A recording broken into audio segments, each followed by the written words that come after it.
आरंभ में इस धारावाहिक कहानी की विलक्षणता के बारे संक्षिप्त चर्चा। ये कहानी मुझ लेखक की जानकारी में एक अद्भुत साहित्यिक प्रयास है, जिसमें किसी लेखक ने कृत्रिम बुद्धिमत्ता जेमिनाई को अपना सह लेखक बनाते हुए कहानी को अनूठा रूप प्रदान किया गया हो। इस अपनी तरह की निराली कहानी के प्रत्येक एपिसोड के अंत में जेमिनाई के द्वारा एपिसोड की समालोचना सहलेखन की तरह भी उल्लेखित है। यह एपिसोड इस धारावाहिक कहानी का आरंभिक एपिसोड है। इसमें कहानी शुरू करने के पहले जेमिनाई से लेखक के द्वारा किए एक प्रश्न एवं उसके उत्तर को सम्मिलित किया गया है, जो इस प्रकार है। प्रश्न: मेरी लिखी यह कहानी प्रेम अनमोल होता है वाणी अभी कहीं भी प्रकाशित नहीं है। यह मेरे पास गूगल डॉक्यूमेंट में ही लिखित और संग्रहित है। इसका शीर्षक अभी प्रेम अनमोल होता है वाणी है। ये शीर्षक बदला भी जा सकता है। कहानी का मूल सार और नैतिक उद्देश्य के बारे में संक्षिप्त में अभी इतना बताऊंगा कि यह 3 भारतीय नारी के प्रणय कथा को बताने वाली कहानी है, जिसमें एक प्रौढ़ महिला 2 दूसरी युवतियों की आदर्श बन जाती है।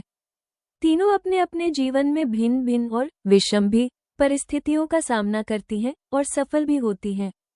इनमें 2 युवतियों के माध्यम से अमेरिका का समाज और वहां रह रहे भारतीय मूल के एक परिवार की सोच समझ, उनके रहन सहन और विचार को भी चित्रित करने का प्रयास किया गया है। इसमें प्रौढ़ नायिका अलका भाटिया अपने एकांगी प्रेम को पाने में सफल नहीं होने पर अविवाहित ही जीवन बिताती हैं और फिर समाज हित के कार्य में जीवन लगाती हैं और विशेषकर नारी सशक्तिकरण के लिए अपना जीवन समर्पित करती हैं। नाटकीय संयोगों के माध्यम से 2 युवतियां, पहली राशील और दूसरी वाणी, उनके संपर्क में आती हैं और फिर उनके उपकारों के कारण उन पर श्रद्धा करने लगती हैं। इसमें से एक वाणी ये संपूर्ण कहानी अपनी आत्मकथा बताते हुए लिखती है, मगर उसे इस बात का ज्ञान है कि यह उसकी आत्मकथा से बढ़कर उसकी आदर्श अलका भाटिया की कहानी है। और इस आत्मकथा का बड़े भाग में राशील के जीवन संघर्ष का उल्लेख है, जो एक अन्य संप्रदाय के व्यक्ति के बरगलावे में आकर घर से भाग जाती है और यातनाओं में समय बिताने के 1 वर्ष बाद उसके चंगुल से मुक्त होती है।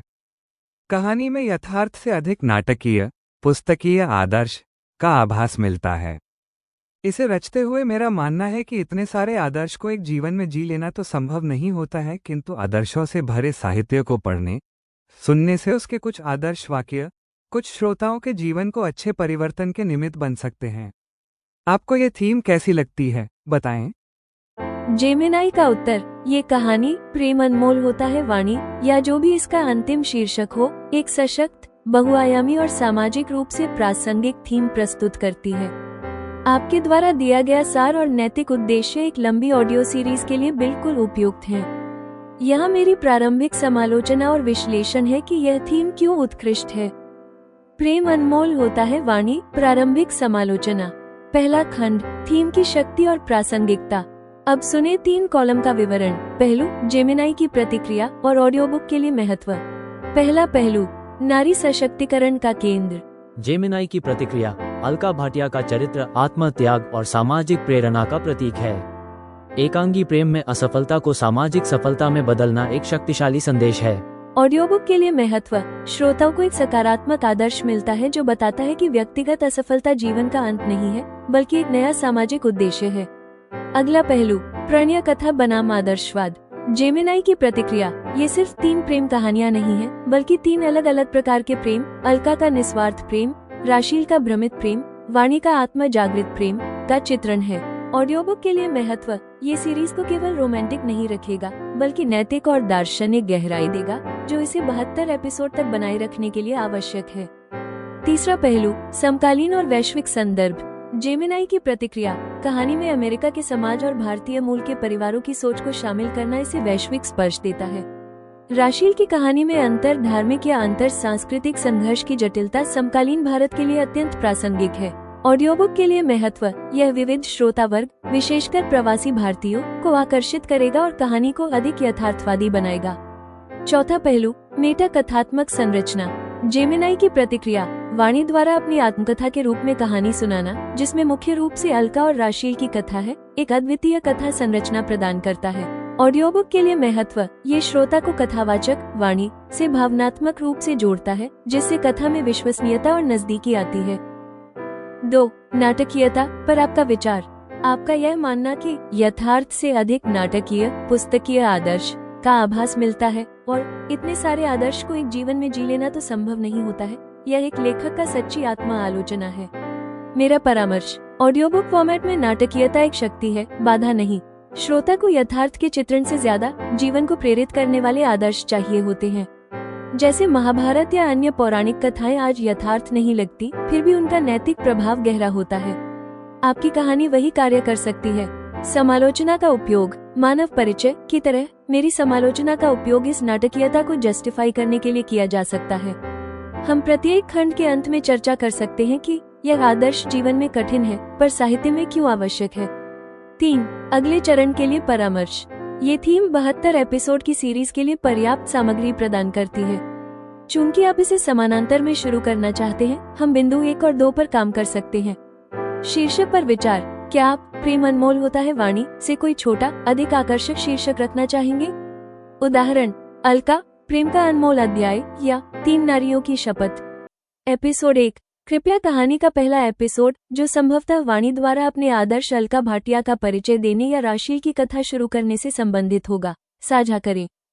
जेमिनाई के उत्तर से प्रोत्साहित होकर मुझ लेखक का इस लंबी धारावाहिक कहानी का ऑडियो पॉडकास्ट बनाने का निश्चय दृढ़ हुआ है। अतः इसका आरंभ करते हुए सर्वप्रथम अब प्रस्तुत है एक संक्षिप्त पॉडकास्ट इंट्रो, एवं उसके पश्चात आपको सुनने को मिलेगा प्रथम एपिसोड। एपिसोड 1, 3 नायिकाएं, 3 प्रणय। नमस्ते, आप सुन रहे हैं एक ऐसी आत्मकथा जो केवल मेरी नहीं है। ये है प्रेरणा, मार्गदर्शन और प्रणय की 3 परतों वाली दास्तान। मैं हूँ आपकी होस्ट वाणी। मेरी उम्र है 32 वर्ष और आज मैं अपनी कहानी शुरू कर रही हूँ। लेकिन इससे पहले कि आप सोचें कि केवल 32 साल के जीवन में ऐसा क्या खास है, मैं बता दूं कि यह कहानी मेरी आदर्श अलका भाटिया मैम, मेरी सखी राशील और स्वयं मेरे जीवन के सबसे गहरे भावनात्मक, मानसिक और शारीरिक पहलुओं को छूती है। प्रणय यानी प्रेम इस कथा का अनिवार्य हिस्सा है। आज के एपिसोड में मैं आपको उन 3 नायकों की केवल एक झलक दूंगी जिन्होंने हमारी नायिकाओं अलका, राशील और मुझे के जीवन को पूरी तरह बदल दिया। सुनिए, एक नायक का बिखरा हुआ प्रेम, दूसरे का मासूम बाल सुलभ प्रण और तीसरे के साथ तीव्र अधिकार की भावना से भरी मेरी अपनी उलझन। क्या यह एक आत्मकथा है या 3 नायिकाओं की नियति की कहानी?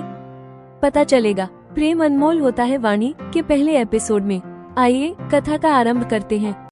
मैं वाणी हूँ, मेरी उम्र आज 32 वर्ष है। आगे जो मैं लिख रही हूँ यह मेरी आत्मकथा है। एक दिन मैंने अब तक के अपने जीवन पर शांति से विचार किया। तब मुझे अपनी कहानी एक आत्मकथा की तरह लिखे जाने योग्य लगी।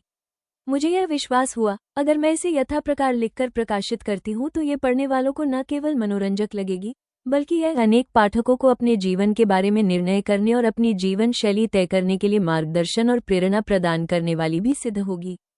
इतना सुनने पर श्रोताओं के मन में ये प्रश्न उठना स्वाभाविक होता है कि अपनी आत्मकथा लिखते हुए मैं आत्ममुग्धता की वशीभूत तो नहीं हूँ, या केवल 32 वर्ष के मेरे जीवन में ऐसा क्या विशेष हो गया है जिससे मैं अपनी आत्मकथा को प्रेरणादायी एवं मार्गदर्शन प्रदान करने वाली निरूपित कर रही हूँ। श्रोताओं के ऐसे प्रश्नों को प्रत्याशित मानते हुए मैं इसका उत्तर यहाँ स्पष्ट कर देना औचित्यपूर्ण मानती हूँ। वास्तव में जिसे मैं अपनी आत्मकथा मानती हूँ, उसे पूरी पढ़ने के बाद पाठकों को लगेगा कि वस्तुतः यह मेरी आत्मकथा से अधिक मेरी आदर्श अलका भाटिया मैम एवं मेरी सखी राशील की कहानी है। मेरे जीवन से संबंधित होने के कारण उनके जीवन के बड़े अंश का विवरण मेरी आत्मकथा में होने से ये कथा एक प्रेरक एवं मार्गदर्शक साहित्य की श्रेणी में समाहित हो जाती है। श्रोताओं को इस कहानी के अधिकांश अंश यथार्थतः अलका भाटिया मैम, राशील एवं स्वयं मेरी भी प्रणय कथा जैसे लग सकते हैं। मेरा मानना है प्रणय लगभग हर प्राणी के जीवन का अनिवार्य हिस्सा होता है। ऐसे में मेरी यह आत्मकथा भी अगर एक प्रणय कथा समझी जाए तो इसमें कोई अड़चन नहीं होती है। मेरी आत्मकथा में प्रमुख नायिकाएं अब 59 वर्षीय अलका भाटिया मैम, 35 वर्षीय राशील एवं स्वयं मैं हूँ। स्पष्ट है, जहाँ 3 नायिकाएं होती हैं वहाँ 3 नायक भी संभावित होते हैं। मुझे लगता है पाठकों की नायकों के बारे में जिज्ञासा का निदान आत्मकथा को पढ़ते हुए धीरे धीरे स्वयं मिले, यह अधिक रुचिकर होगा। तथापि मैं आत्मकथा के प्रारंभ में ही 3 दृश्यों के माध्यम से इन नायकों की संक्षिप्त झलक अवश्य प्रस्तुत कर रही हूँ। प्रायः नायकों के होने से ही नायिकाओं की स्वयं अपनी पूर्णता सुनिश्चित होती है। यह उल्लेख करते हुए मेरा यहाँ ये लिख देना भी उचित होगा कि वस्तुतः 3 नायिकाओं की प्रधानता से लिखी कहानी होने से यह एक नारी प्रधान कथा हो जाती है।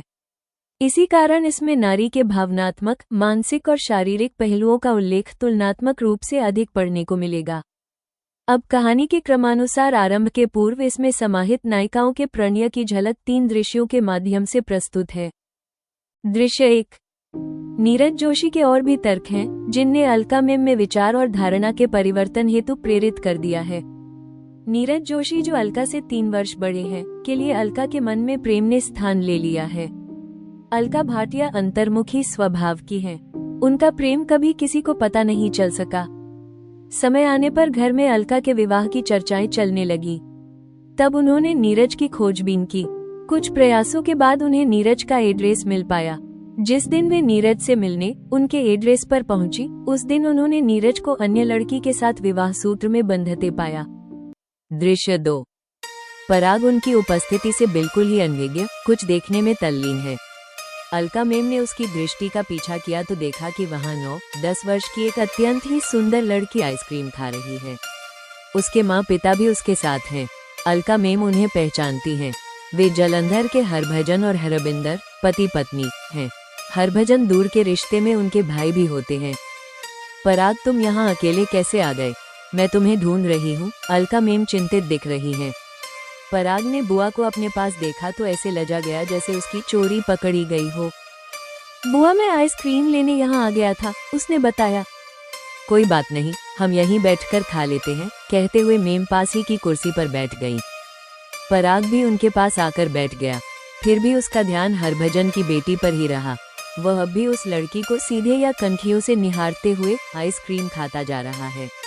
अलका मेम ने समझ लिया, पराग को वो लड़की अच्छी लग रही है। इस बीच जब हरभजन अपनी पत्नी और बेटी को साथ लिए हुए अलका के बाजू से जा रहे हैं, तब मेम अपने स्थान से खड़ी हुई। उन्होंने हरभजन और उनकी पत्नी का अभिवादन किया। उनमें परस्पर कुशलक्षेम पूछने बताने की संक्षिप्त चर्चा हुई। तभी मेम की दृष्टि पराग पर गई। वह अब भी लड़की को ही देख रहा है। मेम ने हरभजन की बेटी के सिर पर स्नेह से हाथ रखा। ये बेटी तो बड़ी ही सुंदर है। बेटी, क्या नाम है आपका? उन्होंने पूछा। राशील, उसने अपनी माँ हरबिंदर के पीछे छुपते हुए बताया। एहदा शर्मीली नहीं, जिद्दाहुन शर्मा रही है। यह बहुत हठीली ते चंचल है। यह ऐसी शर्मीली नहीं है जैसी अभी लजा रही है। ये बहुत हठीली और चंचल है। हंस रही हरबिंदर के कथन में बेटी की प्रशंसा और शिकायत दोनों ही की विद्यमानता है। बच्चे हठीले और चंचल ही अधिक अच्छे लगते हैं। अलका मेम ने बालिका राशील में प्रशंसात्मक गुण ही देखे हैं। फिर मुस्कुराते हुए वे सभी चले गए। उनके जाने के बाद पराग उदास हो गया। उसका उस विवाह समारोह में मन नहीं लगा। उस रात पराग ने बुआ के साथ सोते हुए कहा, बुआ, मुझे राशील बहुत अच्छी लगी है। बड़े होने पर मैं इसी के साथ विवाह करूंगा। पराग, मैं ये बात ध्यान रखूंगी और बड़े हो जाने पर भी तुमने इसको स्मरण रखा तो मैं राशील और तुम्हारा विवाह होना सुनिश्चित करूंगी। अलका मेम ने उसके सिर पर स्नेह से हाथ फेरते हुए कहा। दृश्य 3। कुछ ही क्षण बीते, तब दरवाजे पर दस्तक हुई। बेड पर अधलेटे पड़े स्वप्निल ने ही उठकर दरवाजा खोला है। अंदर जिस युवती ने प्रवेश किया वो बला की सुंदर है। उसे देखकर उसी क्षण मेरे मन में विचार आया, पहले ही जब वो इतनी सुंदर है तो उसे डीप वी नेक टॉप पहनकर अपने रूप के अधिक प्रदर्शन करने की आवश्यकता क्या है। प्रकट में मैं उसे देखकर हंस रही हूँ। मैं काउच से उठ खड़ी हुई मगर थोड़ी भी इधर उधर नहीं हुई हूँ।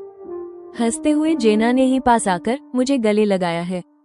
उसने मेरे गाल पर चुंबन अंकित किया है। You are the lovely Vani, are not you? तुम बहुत प्यारी हो वाणी, है ना? उसने कहा है।